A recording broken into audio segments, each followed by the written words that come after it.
We gotta recognize a few people.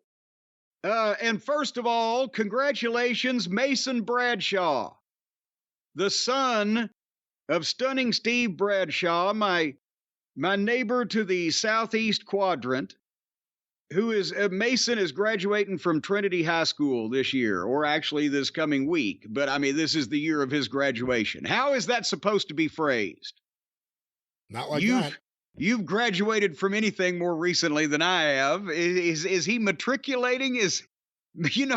Steve told me one time that Mason was matriculating, but I thought he'd grow out of it. He's advancing. He's advancing on, moving on. I'm moving up. Well, anyway, Mason, congrats from Trinity High School.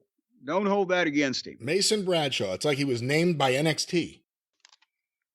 Well, no, I was thinking. Sounds fake. He would be Mason Jar Bradshaw. His finish would be the jarrer instead of the stunner.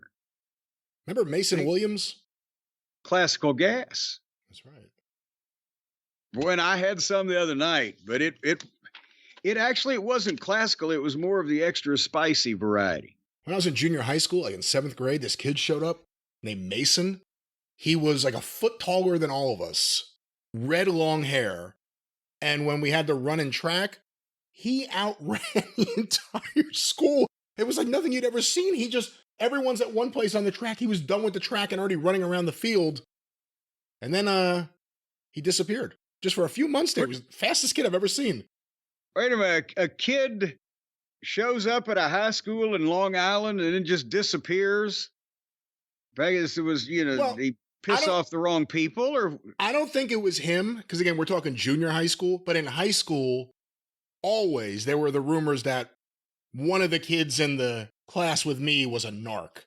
And you're always trying to figure out who is really, who's doing the 21 Jump Street thing here. Who's older? Would he call attention to himself by being a freak athlete like Kurt Russell in a Disney movie? No, it wasn't him. It wasn't this man here. This was junior high school. But in high school, there was always the rumor there was a narc on the grounds. Well, but fortunately, you got out of there before anybody put the finger on you. That's right. No one figured out it was me.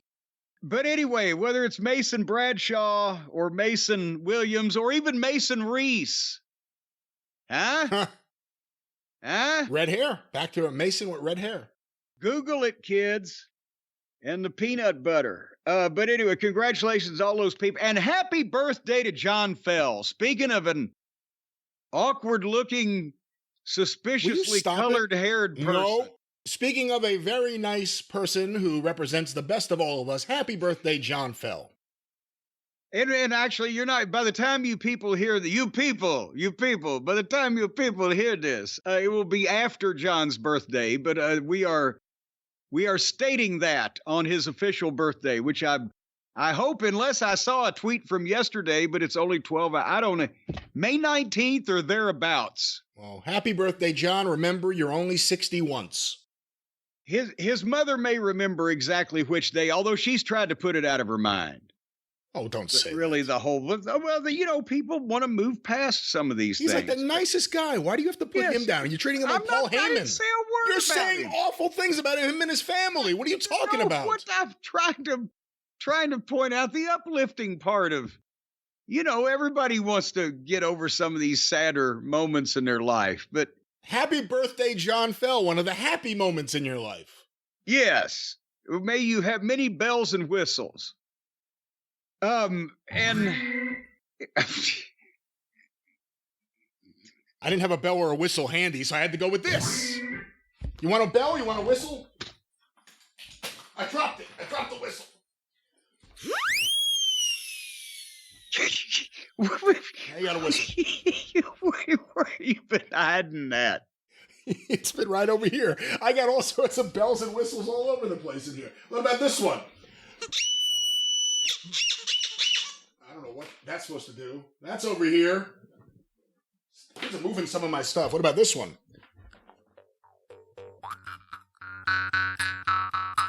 I got all sorts of stuff. Happy birthday, John Fell. And from all of us at Oingo Boingo. Thank you, Mr. Elfman. Yes.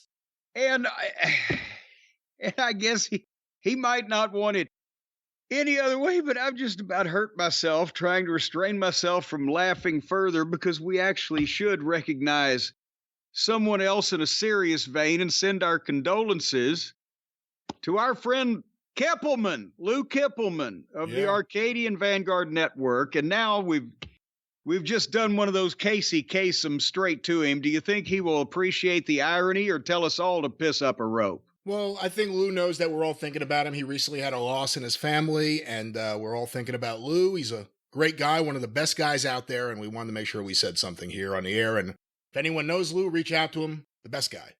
It was unfortunately placed. Is where we reached out. He's listened before. He knows what a train wreck this is. We don't. Yeah, well, he's been on here. That's right. Remember, was it here or there? Was it the experience or it was the drive-thru? It was the drive-thru. It was there, but nevertheless, he's been around. He's been around. Don't like say it like that. He's been around. Well, he's been around. I don't know if you heard about him. He's been around. He's been around like a carousel. Well, I was about to say happy birthday, Lou, but no, go back to you. Go back to you.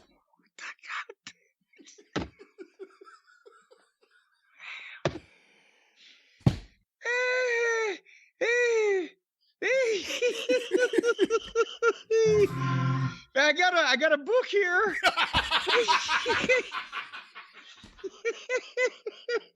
What kind of book is it?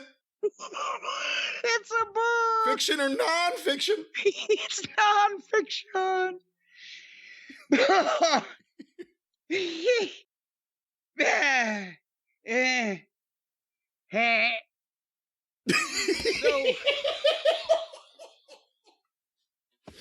All right. So we got a book in the mail. From Charlie from Starkville, our friend from the Drive-Thru. Are you singing this? What is going on?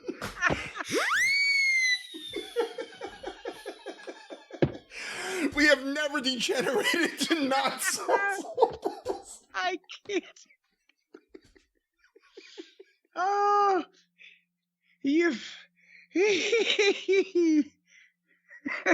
But no, we have a very serious topic. I understand Charlie has been in touch with you. Charlie's dead.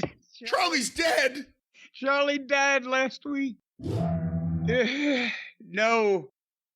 Charlie from Starkville. I understand he has a book. I understand it's a good book. You should all check it out. Wherever you find your favorite books.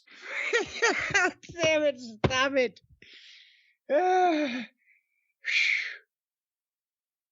I just We will be returning to the proceedings shortly, ladies and gentlemen. At this time that we want to remind you, Cornette's Collectibles at JimCornette.com.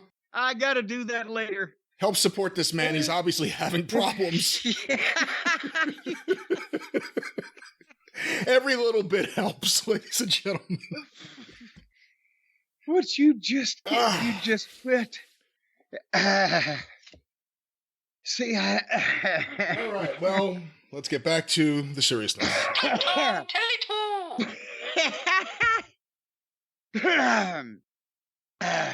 I'm just going to take a sip. Take a sip. Take two. Don't forget to breathe.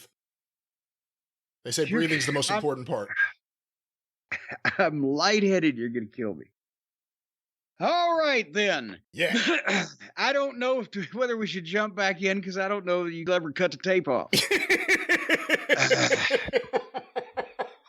But just to have something fairly coherent to begin with, would you like me to talk about this book that I have here? Oh, you have a book. I'd love to hear about it. Yes, I have a book. It's called What Happened to Our Wrestling by Charlie from Starkville of Drive-Thru fame, and he sent it to both of us recently.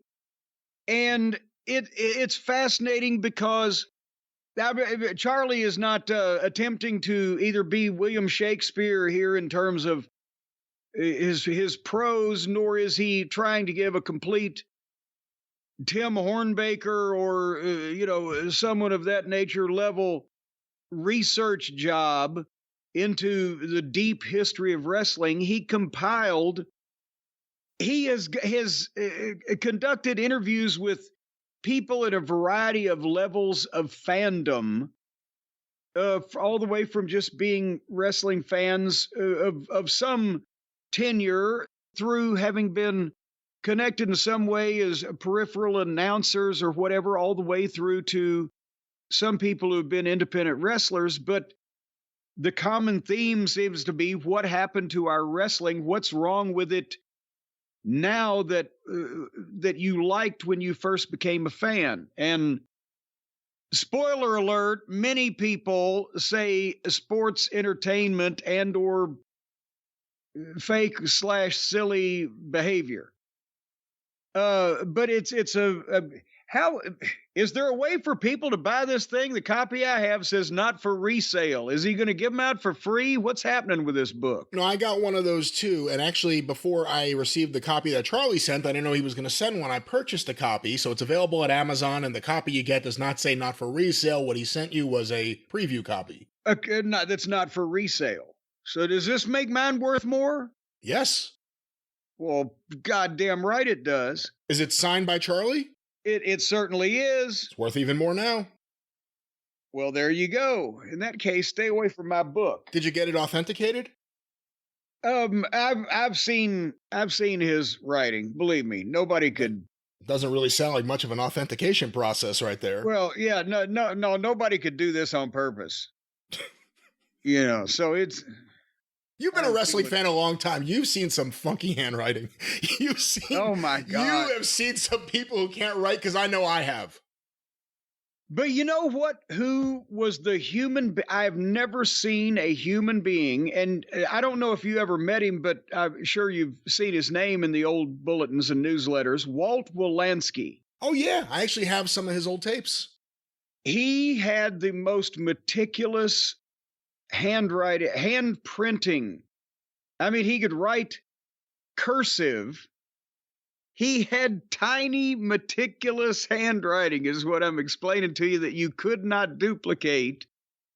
And I've never seen anything like it. And no matter how long a letter or a manuscript or whatever the case, that it would not degenerate. Amazing. You know who had the worst handwriting, or probably has the worst handwriting? And this isn't meant to add on to what everyone else, including us, have said about recent things, but just an actual factual statement. Dave Meltzer. Oh, well, because did you ever get an Observer back then when you had to write in your address and you're like, oh my God, how did it even get to me? He barely wrote out the words. Well, because that was the opposite, where it wasn't cursive. It was small microscopic printing, but it was small microscopic sloppy printing to the point where you would almost have to be familiar with this individual to see which direction he's going in with this particular word, type of thing. But that's just me. Yeah. Just. Oh, yeah. That's another book we get. Did you get the telephone book from Mike Rogers, Brian Last? Have you got this yet? I thought you were talking about the new Pampero Firpo memoir. Oh, yeah. No, I got the new book from Mike Rogers. Thank you very much to Mike Rogers for sending it. Unlike that dastardly Frank Culbertson, who keeps saying he's going to send stuff and sends nothing. One day I'll catch up to you, Frank. But no, seriously, thank you very much. And I was shocked how big it was. That's what she said. Yes, we know, Brian. But oh yeah, the history of Hawaiian wrestling by Mike Rogers with a D. Rogers with a D, if you're going to look it up, Rodgers, is the size of a telephone book. And Mike has enlisted the aid and the research of a lot of other historians, which he, thanks at the start of the book, including Rock Rims, who we've talked about recently, but names going back to J. Michael Kenyon. And also he's done personal interviews in the past because he's been doing Ring Around the Northeast or Northwest. Yeah, fuck your part of the country. He's been doing Ring Around the Northwest for 40 years or whatever. He's done interviews that he's taken information from with Pampero Firpo and Lord Blears and Ed Francis, and just talked to a bunch of family members and etc. And So we have just gotten it, and it's huge. So we haven't really got a chance to get into it deep yet, but the clippings and newspaper ads and articles going all the way back to the turn of the 20th century, as well as results all through the years and et cetera. It's an amazing compilation so far. But I haven't had a chance to look through it yet. It's so big. Is there a section on the illustrious career of Leah Maivia as a promoter, a trailblazing promoter who set Hawaii on fire with her trailblazing brand of promotion? Her trailblazing brand of promotion. Well, I'll tell you, there is actually, if you cheat a little bit and start about 3/4 of the way in the back, you will see articles in the newspaper, contemporaneous articles about Leah Maivia taking over the promotion, facing trial, accused of extortion, acquitted of extortion, etc. But you will also get letters from Dave Cameron and Steve Rickard to each other. Dave Cameron, who was a New Zealand wrestling historian, and who we've mentioned might be the illegitimate father, perhaps, of Harley Cameron. And Steve Rickard was the promoter that bought I've got to read this book because now they've got so many things called into question, but bought or thought he bought or kind of bought Hawaii in the middle of Ed Francis and Peter Maivia and had bad dealings with the Maivia family. These are actual letters that still exist in Dave Cameron's collection that he was able to furnish for this. So it's a fascinating story. And you can get this thing if you have an AT&T landline. They will send you these once a year.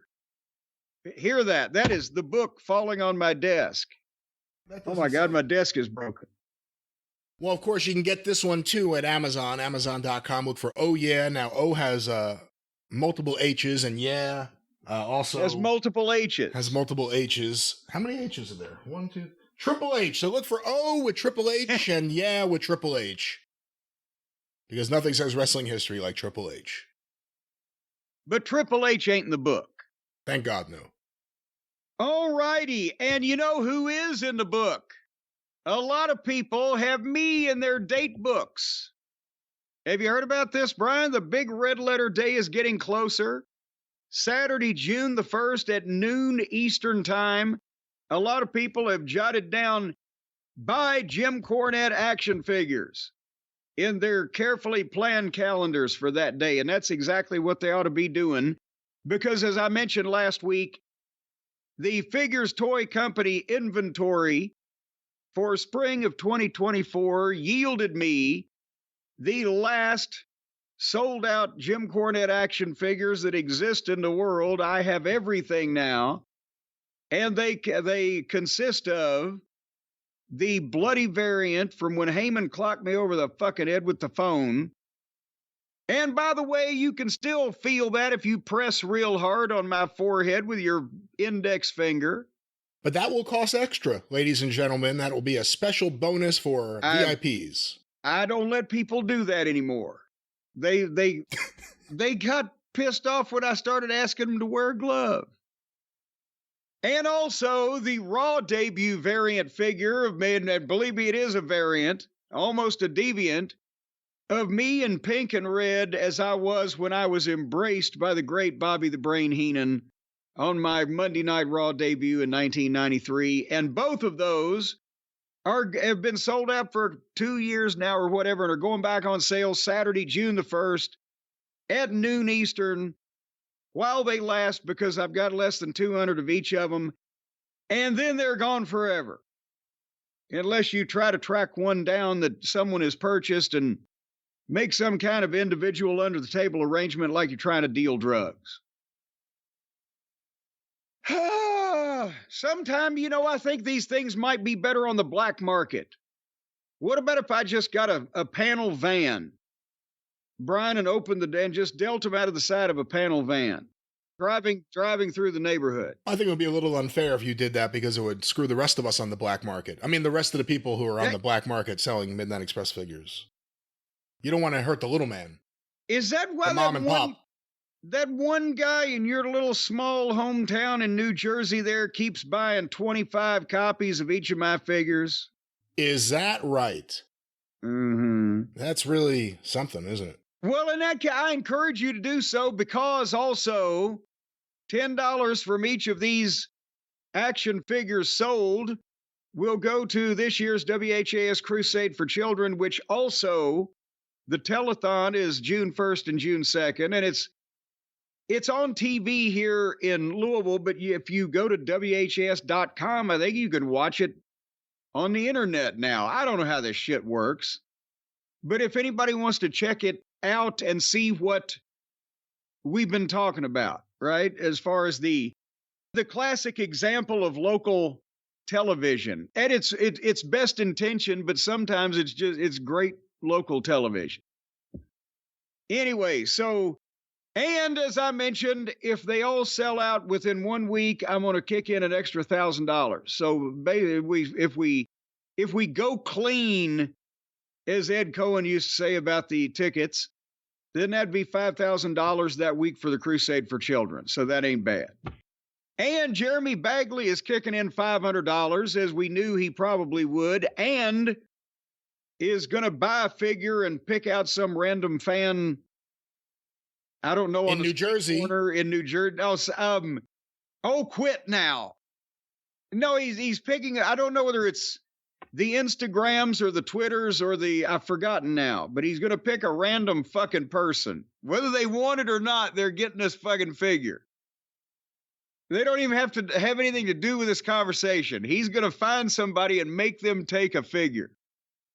That's how much he wants to raise money for this cause. Well, you've mentioned John Fell and Jeremy Bagley. It's a matter of time before Lee Petrie gets mentioned, I think. Well, he's going to be involved in this.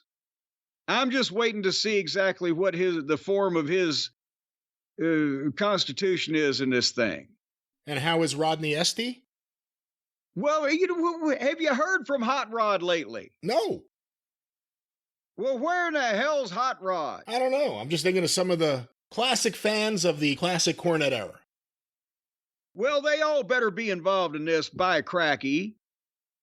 They need to, as a matter of fact, get a bus for all those guys. They can just make kind of a roundabout way to pick up all of them and bring them here to Louisville, and they can help the fire departments do the roadblocks the week of the Crusade. There you go. It could be your own crusade, the Cornette Crusade. Well, they've got to be wearing the sashes and the beret. We'll get Nick. He's a sergeant at arms. He's got to arrange for the bus. And they got the sashes and the berets and the swords and the... Did we settle on footwear? No. What do you think? I don't like to wear footwear, so I'm the wrong person to ask. Well, no, I'm thinking tap shoes. Because that way... That wasn't what I was thinking would be a good idea anyway, no. That's perfect, because that way they'd be intimidating when sounding when you heard them coming in large numbers of people wearing tap shoes. Intimidating. Clack, clack, clack, clack, clack. Oh, that would unnerve people. I don't know about that. No one ever said, that Gregory Hines is intimidating. Well, that's because there wasn't about 12 or 13 of those sumbitches Gregory Hines coming at you. You think people would be intimidated by a gang of Gregory Hines?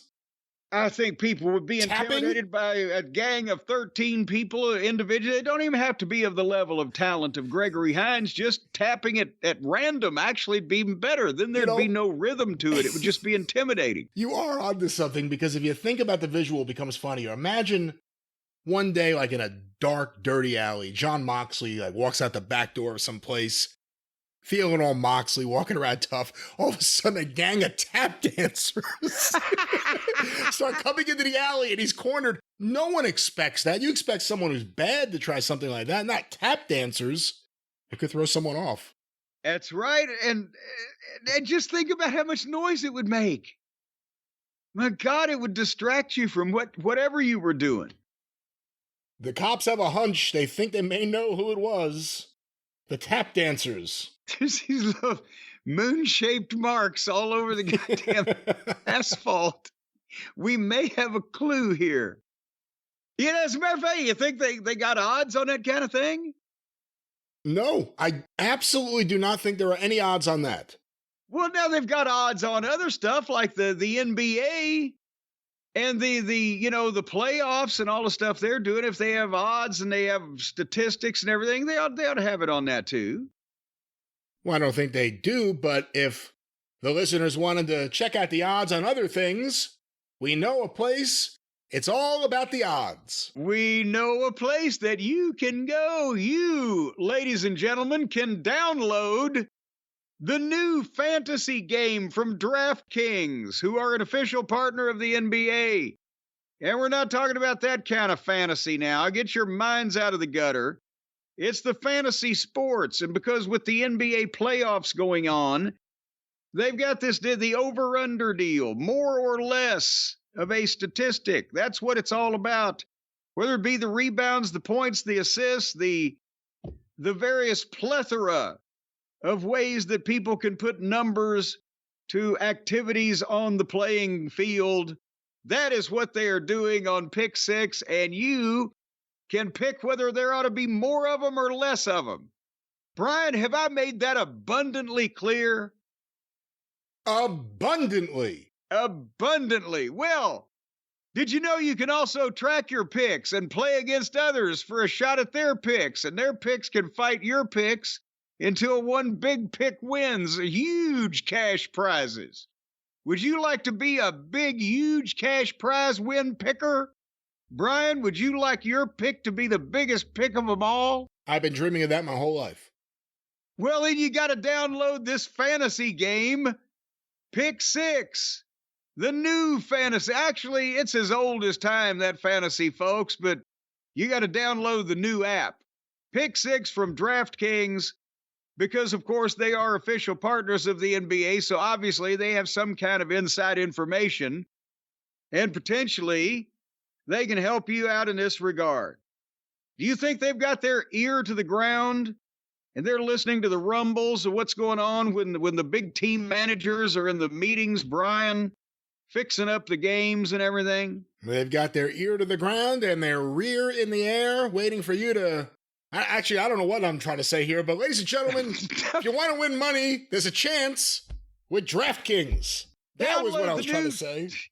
Download the new DraftKings Pick Six app now and use the code JCE, because that's what gets you a shot at huge cash prizes. That's what it says right here. Use the code JCE for a shot at huge cash prizes, because I wouldn't be associated with a goddamn cash prize that was not indeed huge, or at least preternaturally big. That's code JCE only on DraftKings Pick Six. The crown is yours. Mine? Yours. Ah. With DraftKings. Yeah, the other guy can tell him the rest. Oh, hold on. I forgot about the other guy. Let's get the other guy up. You didn't even set me up. You didn't say, hey, the other guy's here, but here's the other guy. I figured you'd be ready with the other guy. I didn't know the other guy was needed. Call 1-800-GAMBLER. 18 and over in most eligible states. Age varies by jurisdiction. Eligibility restrictions apply. Pick Six not available in all states, including but not limited to Connecticut and New York. For up-to-date list of states, visit dkng.co/pick6states. Void where prohibited. See terms at pick6.draftkings.com/promos. They don't say anything about Toronto anymore. You notice that? Or Ontario. Wasn't it Ontario? Void in Ontario? Yes, it was all of Ontario that had some issue with a void. Possibly they filled the cavity? Maybe. Maybe. Well, whether you're a voidoid or something else, DraftKings promo code JCE. The crown is yours.